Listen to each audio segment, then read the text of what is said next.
Morning everybody, how you doing today? In this episode of the show, we're going to talk about your perception of your privacy as it relates to the tools that you're using. Now, I stumbled across a tweet this morning by a young engineer at Facebook. Now, the irony of this entire thread is not lost on me. Unfortunately, it was on this particular individual. But essentially, they had done a little bit of digging, a little bit of thinking, and they were calling Grammarly, the grammar as a service offering, predatory, and they were calling it a keylogger. Now, this particular engineer isn't necessarily wrong. They are obviously in a very big glass house. But let's dissect this a little bit, and we'll start by determining exactly what Grammarly is. So you've probably seen the ads here on YouTube, online. They're very aggressive in their digital marketing, and essentially what Grammarly is a machine learning driven model around grammar suggestions designed to make your writing better.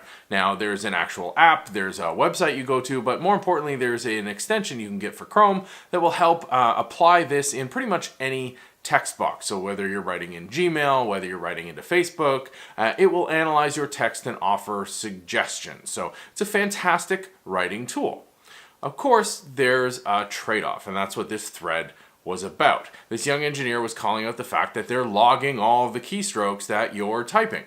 That's partially correct. Now, a keylogger is a particular piece of malware that would be installed without you knowing on your system that is literally logging every single time your finger hits a key. It's logging that into a file and then exfiltrating that out, or the attacker can come in and grab it at a later date. So Grammarly's not quite a keylogger. It's a service that will intercept keystrokes at your request. So if you use that browser extension, it will do that for the websites you have it enabled for on. And if you're using their app or their website, then obviously it's going to look at everything you're typing into the service. And the idea is pretty straightforward. It needs to see what you're writing in order to help improve that writing. So it's definitely not a keylogger.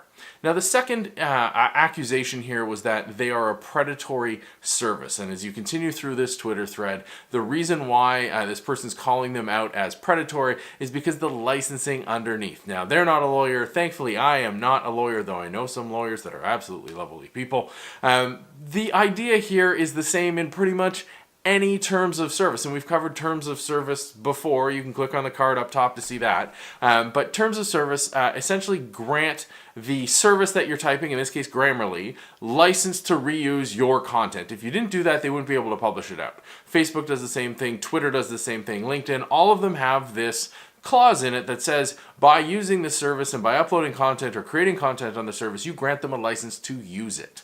Now, depending on how that is worded, that may be an unlimited royalty-free license within a certain context, or it could just be completely to that content. They could just have carte blanche. Now, the problem there is what the letter of the terms of service say, because on Twitter, Grammarly replied and said, no, we won't use your content to harvest, to share. We won't use your content to sell ads against. We won't sell your data, things like that. And that's great for them to say. However, if it's not written in the terms of service, and I haven't dug through Grammarly specifically, this is just a generic case.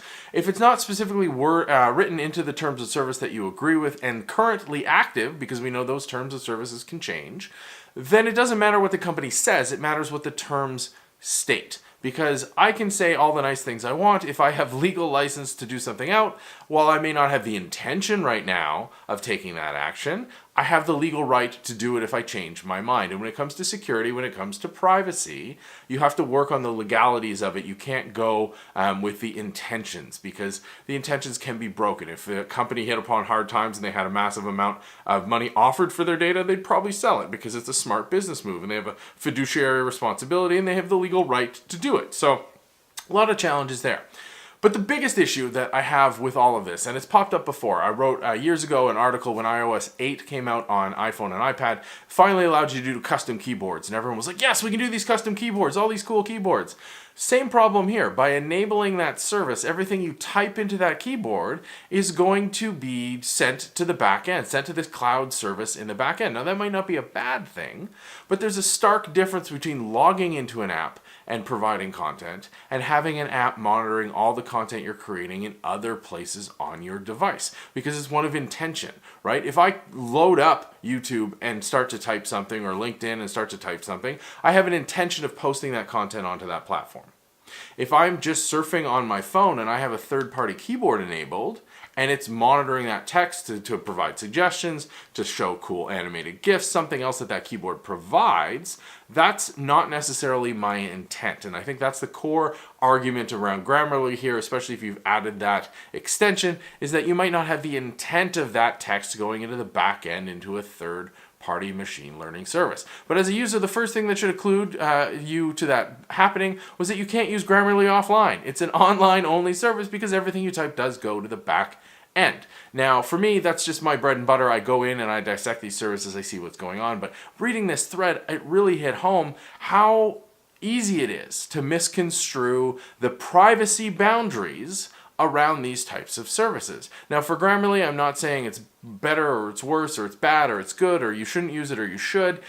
Just be aware of the trade-off. Everything that you type into that service directly or through the extension is going to be analyzed, because that's how the machine learning model works to make suggestions to improve your writing. And there's a number of other tools that work like this. So I think there's definitely user experience work to be done around the boundaries, but it's a very interesting scenario. And this is not the only example of it. This is not going to be the last example of it. You need to be using tools with intention. You need to have hopefully an understanding of the potential impact of those tools and your use of them in various context. And I know that's extremely difficult. That's part of the point of this show. It's part of the point of my efforts working within the technology industry, working as a radio columnist, working on this vlog, trying to help people understand. But I think designers and builders of technology can take a lot of steps to make things easier so people understand the actual impact, not the legal wording or the intentional wording. But hey, here are the boundaries around responsible usage of these tools. What do you think? Let me know. Hit me up online at marknca in the comments down below, and as always by email,